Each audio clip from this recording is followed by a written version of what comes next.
You imagine you started out using a particular textbook to teach.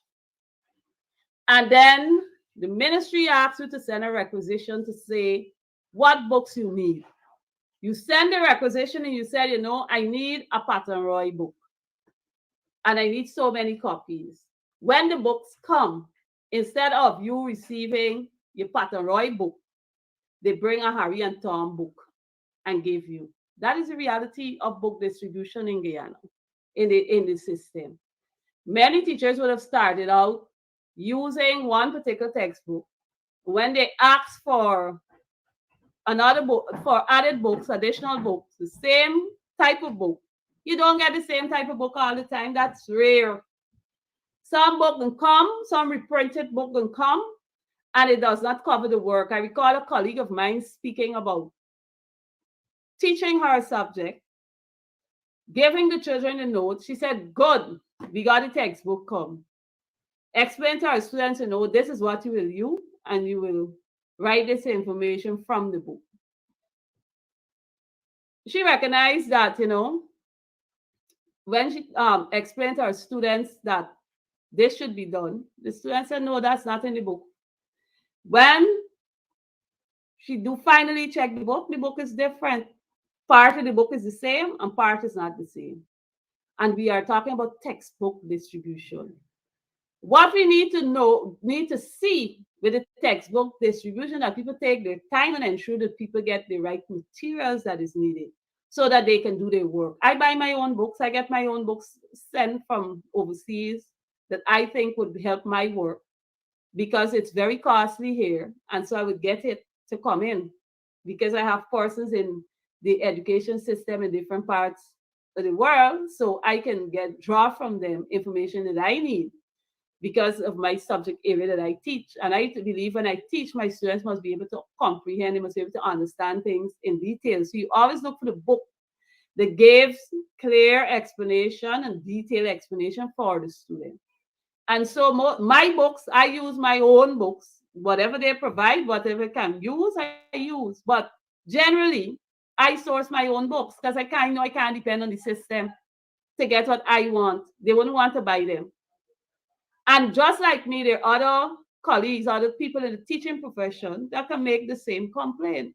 The Madam Minister also went on to talk about training of teachers. And the training done now is better than the training done years before. Oh, come on. I want to know what methodology she used. How can you compare a teacher who's been trained for 20 plus years in the system, teaching, as against a teacher who just finished graduating from CPC? We know the proverb, experienced teacher's wisdom. A teacher who's been in the classroom, a practicing teacher for years, could close the eye and teach most time the entire syllabus or teach a particular content because they're versed, they're experienced in it, they understand it. They will give you all a whole wide range of methodology to teach a particular topic because they have the experience. A teacher that just come out of college would not have that teaching experience, teaching practice. It's just for a number of sessions. It does not give them the kind of experience they need. So I don't know how a minister could say that that the programs that are being done now are better. We are changing times. But what we would have learned in our time at college is very much relevant and will continue to be relevant today. So when you jump to make those kind of comments on social media, it speaks very poorly of her interpretation and examination of what is happening in the education system. Added to that, the Madam Minister spoke about grants. And I want to talk a little about these grants. The grant is that these people are giving you if you have 10 children in your class, each child is entitled to $4,500. So that's how the money is distributed. So if I have 10 students in my class, it will be 10 by 4, 5. If another teacher got 20 students in their class, it will be 20 by 4, 5. Now, those monies, the teacher got to look at the needs for the class. They are doing needs assessment. Ministry don't do that. A needs assessment. Because if they do, certain things they would not be saying or the action would speak different. A teacher might recognize, I need a water dispenser in my classroom. I need to have a fan in the classroom because the students are not comfortable. I need to have a extension cord in the classroom because we have students there who might want to charge their computers and all these things. Now, after this teacher would have identified all that is happening, I want people to understand what's happening in the education system.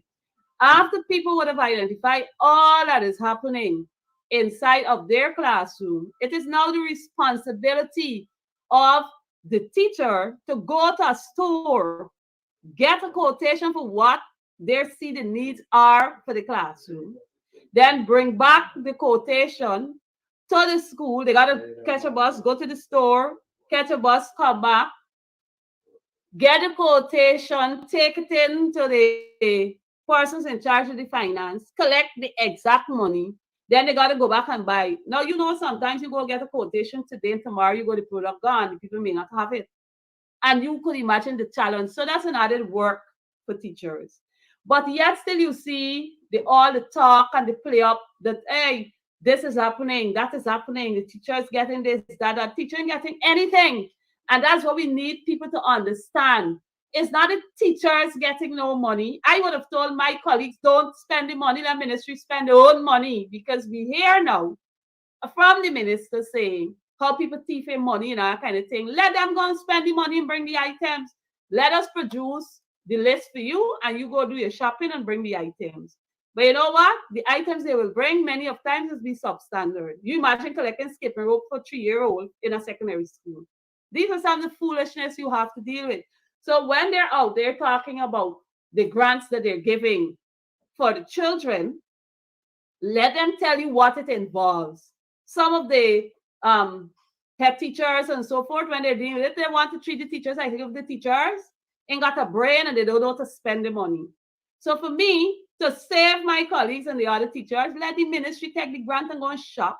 Let the school give y'all the list of the things they need for class, and they should go do the shopping and save the teacher the stress of trying to be an accountant, to go to the market to shop and then go back and then being treated unfairly. Some of these people don't even want you to take passage to go try to pay a taxi, jump in a bus to go and get a quotation, jump in a bus to come back. So teachers leaving home to go and jump in a bus to go, jump in a bus to come back. And this should not be something that is acceptable. So when teachers are calling for better working conditions and calling for increased pay, we have a right to. Who pays us when we have to sit and counsel, or we have to sit and go through? We love our students, so teachers will go all out to ensure that the students are successful. Now I saw the Madam Minister also posted how she can celebrate high grades. Yes, but it's not your work. The high grades, the celebration should be for the teachers who you refuse to engage the union so that they can be comfortable. The minister don't teach no class. The minister's be in your office. So yes, if come on the youth time you could show off, make sure the teacher's comfortable. Make sure the teacher is comfortable. That is what needs to be done. Because we have to go through the sacrifice of working. People don't understand. When you have exam class tour, you might give guidance to a child. The child will go and do what they think they should do instead of following the actual guidance. Then the teacher will have to go back over again with that child. This is what you must do. This is what you'll do. When you're doing SBA, it's a step-by-step process to help those students to compile and put together their report. It's a process. Sometimes you mark one child SBA 10 times. 10 times. Who pays the teacher? And that's why I want to call on people this morning. Y'all join the strike. Join the protest and get the ministry and the government to engage the teachers. Being a national bully, as they appear to be, can't work. It can't work. I must commend my colleagues who continue to stand up. They use the race card, it ain't working. They're coming out and finding all kind of things they want to say about the union. It ain't gonna work because it looks very embarrassing to see You posting information since 2003. 2003, the government was the PPP government. And how many years we were under oppression with this PPPC government? Y'all didn't see the issues that the union had then in 2018 when they were saying that the president wanted to be ceremonial, President Granger. But now, when the time comes for you to put your mouth and the money where it should be, you're going to dig up this, dig up that, dig up that. That does not change the fact that teachers have needs. And so we have a right to make our voices heard. It is just sad to see that you have 1 week past and they still didn't find the time to get the union to the table so that they can sit and negotiate in the best interest of the teacher. Instead, we have a whole week, union dues stop, teacher salary cut, police going to the head teachers for information. We're supposed to report to no police, report to Ministry of Education. So the police have been doing the right work. They're on the road to tell you, but they can't stand up here, they can't stand up there, and all these things. That's not what's supposed to be happening. You going out here, you're keeping meetings, you're trying to dig up this, you're trying to say that, you're trying to find all the reasons why you want to engage the union, who the teachers signed an agreement with so that you could take out the union dues to represent their interests. I am sure if you are to reach with every individual teacher, you're going to get problems. So you might as well engage the union because every teacher will have something to report. What about the teachers when you have to go to school and the school compound and clean? They clean the front and they left the back. Only yesterday I was in Diamond. There's a primary school, New Grove Diamond. Every time I go, I'm amazed. These people clean up the inside. And when you on the outside, the grass high in the drains outside the back of the school, people complain about snakes coming up there. Nobody's cleaning it. The NDC even cleaning it. But you're telling people that teachers don't have a right to call for what is right and fair and just? Hell no. We have to make our voices heard. We got to make our voices heard. They have to engage the union and come to a decision when it comes to our teachers. Teachers have rights just like our students and everybody else. It is not fair when you leave your home to go to an environment where it is not conducive for working or learning. Is the teacher trying to make do with what's happening? They have a lot of school fees with Bush. I want to know if they think I teach PE and sports at the let the world know and sociology. And every time I sit down and I think about it, is it they're not cleaning the field because of me? It is not, you're not affecting me, you're affecting the students. Is it you're not providing these resources to the teachers because you like the teachers? You're not affecting the teachers, you're affecting the students. So just like how you have the Because We Care grant money, we want to see the Because We Care action where the Ministry of Education will engage, the government is going to engage the union to come up with a decision that the teachers can be comfortable. And so we on the breadline, we will continue to fight, we will continue to speak, we will not be silent. The government must engage the union so we can have a proper decision when it comes to representing the interests of the teachers. All we are digging up, y'all went in government since then. So y'all should stop digging. And I'm happy that when I see on Facebook, people are making comments, people are waking up. So who should be blamed for all what you're saying? You are the government. You're in government now. In 2018, you were not government. So you were out there giving your support, wiping your mouth. We got recording of the current president saying that teachers and public servants deserve 50%.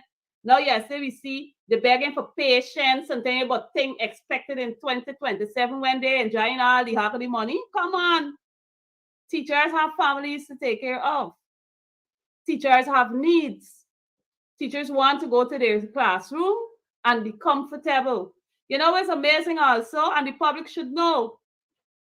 We're out there fighting for our rights. And these people at the back, before they hustle and try to start looking for the monies or whatever, or come up with the proper negotiation with the teachers, you're hearing things like, They can find people. They're gonna pay other people for mark people SBA. I hope the parents will pay attention, because if a child is not being taught by a particular teacher, the teacher will understand that person, whoever it is they can find, wouldn't understand where your child is and how prepared your child is for the exam. They now come in to do something, but instead of doing that and bringing the money to the teachers, you're hearing things like they can find other people to do the marking. Foolishness. Find the money and pay the teachers. You're hearing things like they're running around to go and bribe teachers privately for going to schools. No, no, no, no. Pay the teachers. And I want to encourage my colleagues, let us stand united on this front. We're not asking for anything that we don't deserve. We deserve better working conditions. We deserve to be respected. And the fact that the government decides to be a national bully, saying all manner of things and doing all manner of things, that should empower us to go out, stand up, and speak. Their meanness reflects their weakness, and that's why we need to stand up and speak out. We need to stand. So, colleagues, we have another. We are moving full force ahead, standing up for our rights, calling for our rights to be respected as educators, because we have the nation's children at heart. They don't. If they had the nation's children at heart, they would have done call the union and start engaging and let me get things going, because these children are important to us. Don't go about the place looking for things that they can't handle. Don't go about the place trying to post things that makes no sense. Just like out 2018, the strike was supported by your government, which was then the opposition. Y'all better support the teachers now and pay us. And pay us well. Guyana is the fastest growing economy in the world. And because of that, we deserve to enjoy the wealth of this nation. We're educating the nation. And so we will continue to stand, we will continue to call. I must thank those parents who are cooperating with us. Some of them coming out on the road, some of them bringing water, juice, whatever it is to give assistance to help the teachers. Because we recognize, we commend all those who continue to come and stand with us as we continue to fight for our rights and our justice. We as a nation, we need to stand up. We can't continue down the path we're going. Cost of living keep climbing. Every time you go to the market, the price is going up, but the salary ain't going nowhere. And so we will continue to call on the government to do what is right by the teachers. Engage our union, come to decision so that the teachers can return with their babies in the classroom. Our students are near and dear to us. If this government like our students, they wouldn't have got me 1 week going and still in budget and playing their national bullies. And I want to encourage people, y'all go to church today, tomorrow, pray. Prayer's got to work. Pray, go on your knees and pray for them so that the stony hearts can wake up and they will recognize that we are asking for what is right, what is fair, and what is just. That being said, today I want to thank all of you for joining with me this morning. I am happy to always represent and engage with you on a weekly basis and represent you throughout the week as I continue to stand for our people. In closing this morning, let me repeat the phrase. It says, meanness is a sign of weakness.